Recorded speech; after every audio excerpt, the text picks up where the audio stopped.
ಎಲ್ಲರೂ ಕೂಡ ಇದೇ ವೇದಿಕೆಯಲ್ಲಿ ನಿಂತು ನಾವು ಇವತ್ತು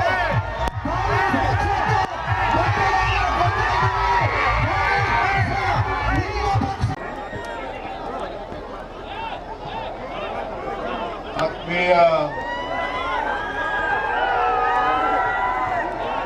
ಬಂಧುಗಳೇ, ತಾಯಂದಿರೇ, ಎಲ್ಲ ಯುವಕ ಮಿತ್ರರೇ,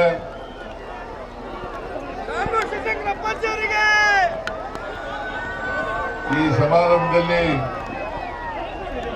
ಭಾಗವಹಿಸಿರ್ತಕ್ಕಂಥ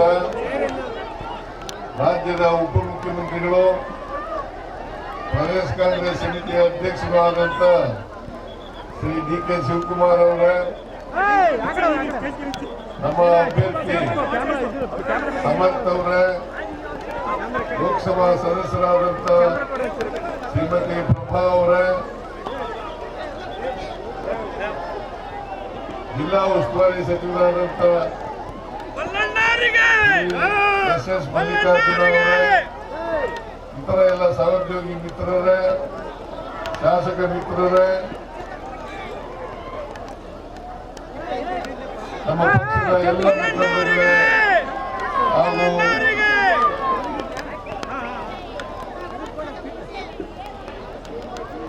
ಮಾಧ್ಯಮದ ಸ್ನೇಹಿತರೆ, ಮಳೆ ಬಂದಿದೆ.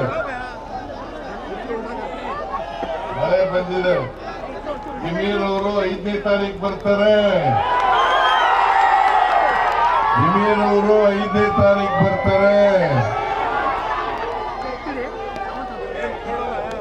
ಜಮೀರು ನಮ್ಮ ಮಂತ್ರಿಮಂಡಲದಲ್ಲಿ ಸದಸ್ಯರಾಗಿರ್ತಕ್ಕಂಥವರು. ಅವರು ಅಲ್ಪಸಂಖ್ಯಾತರ ಮಂತ್ರಿಗಳು. ಅವರ ಜವಾಬ್ದಾರಿಗಳು ಕೂಡ ಇದೆ. ಈಗ ಕೇರಳದಲ್ಲಿದ್ದಾರೆ. 4ನೇ ತಾರೀಕಿಗೆ ಕೇರಳದಲ್ಲಿರ್ತಾರೆ. 5ನೇ ತಾರೀಕು ದಾವಣಗೆರೆಗೆ ಬಂದೇ ಬರ್ತಾರೆ. ನಾನು ನಿಮ್ಮಲ್ಲಿ ಮನವಿ ಮಾಡೋದೇನಪ್ಪಾ ಅಂತಂದ್ರೆ, ಕಾಂಗ್ರೆಸ್ ಪಕ್ಷ ಮಾತ್ರ ಈ ದೇಶದಲ್ಲಿ ಇರ್ತಕ್ಕಂಥ ಅಲ್ಪಸಂಖ್ಯಾತರನ್ನ ರಕ್ಷಣೆ ಮಾಡತಕ್ಕಂಥ ಪಕ್ಷ ಕಾಂಗ್ರೆಸ್ ಪಕ್ಷ. ಅಲ್ಪಸಂಖ್ಯಾತರಿಗೆ ಸಾಮಾಜಿಕ ನ್ಯಾಯವನ್ನ ಕೊಡ್ತಕ್ಕಂಥ ಪಕ್ಷ ಕಾಂಗ್ರೆಸ್ ಪಕ್ಷ.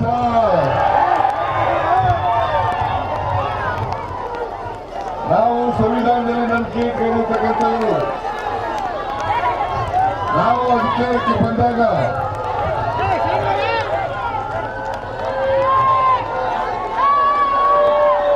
ಈ ಸಮಾಜದಲ್ಲಿರ್ತಕ್ಕಂಥ ಎಲ್ಲ ಜನರನ್ನು ಕೂಡ,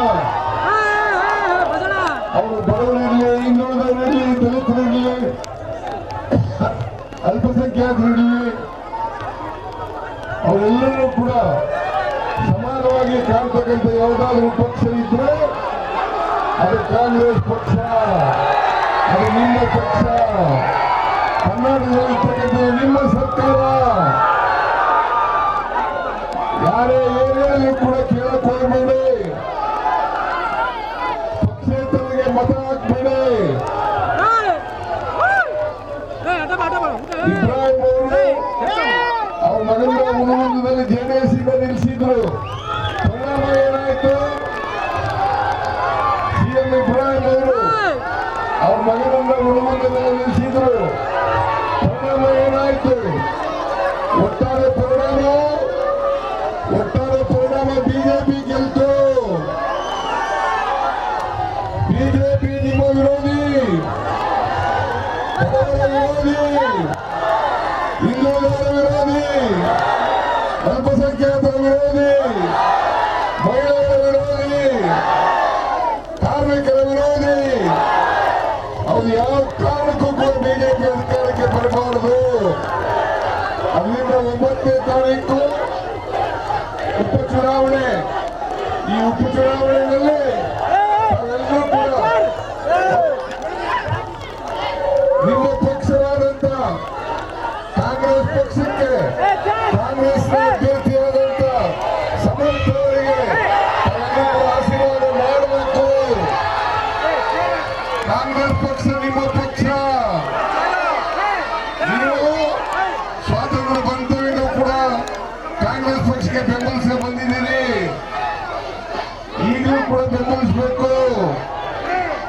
ಯಾರ ಮಾತು ಕೇಳಕ್ ಹೋಗ್ಬೇಡಿ, ಯಾರ ಮಾತು ಕೇಳಕ್ ಹೋಗ್ಬೇಡಿ. ದಯಮಾಡಿ ಕಾಂಗ್ರೆಸ್ನ ಅಭ್ಯರ್ಥಿ ಸಮರ್ಥ ಅವರಿಗೆ ತಾವೆಲ್ಲ ಆಶೀರ್ವಾದ ಮಾಡಬೇಕು.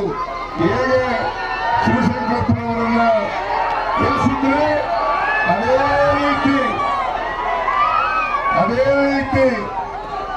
ಅದೇ ರೀತಿ ಸಮರ್ಥನವನ್ನು ಕೂಡ ಆಶೀರ್ವಾದ ಮಾಡಿ ನಿಮ್ಮ ಪ್ರತಿನಿಧಿಯಾಗಿ ವಿಧಾನಸಭೆಗೆ ಕಳಿಸಿಕೊಡ್ಬೇಕು ಅಂತ ಹೇಳಿ ನಿಮ್ಮಲ್ಲಿ ಅತ್ಯಂತ ಕಳಕಳಿಯಿಂದ ಮನವಿ ಮಾಡಿ ನನ್ನ ಮಾತುಗಳನ್ನು ಮುಗಿಸ್ತೇನೆ. ಜೈ ಹಿಂದ್.